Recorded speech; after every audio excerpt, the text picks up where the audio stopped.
Poštovani studenti sa mjestom prebivališta u gradu Čapljini, na sjednici Gradskog vijeća održanoj 31.12.2020. godine, na kojoj je donešen proračun grada za 2021. godinu, uložio sam amandman u kojem sam tražio 150.000 km za potporu svim redovnim studentima iz našeg grada.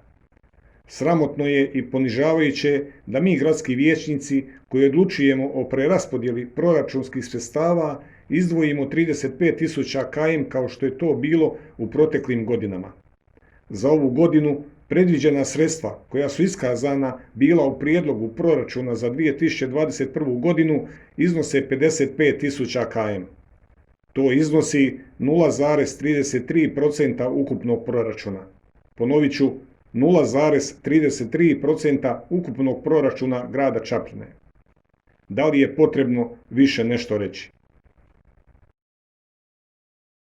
Amandman broj 4. Isplata stipendija za studente u 2021. godini predlaže iznos od 150.000 km. U prijedlogu proračuna za 2021. godinu, kako vidim, predviđen iznos od 55.000 km. Dodatna sredstva osigurati sa konta funkcije 0951, budućnost svakog naroda i našeg grada, i se time su mladi obrazovni ljudi, ako zaista tako i mislimo, pokažemo to i djelima, to jest neka djela govore. I ovo je naš prijedlog bio za demografsku strategiju našeg grada.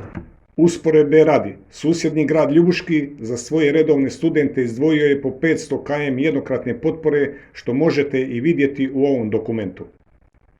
S pravom se pitam čemu se sutra nadamo ako nismo spremni uložiti u našu mladost, mlade ljude koji sutra nakon svojih studija imaju mogućnost ostati u svom gradu i vratiti mu uloženo. Pogledajte, poslušajte koji vijećnici su bili protiv. 4. Isplata stipendija za studente u 2021. godini. Ko je za? Protiv? Suzdržan?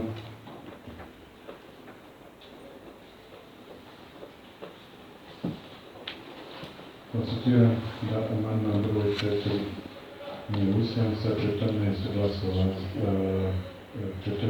protiv, 9 za i 2 suzdržana.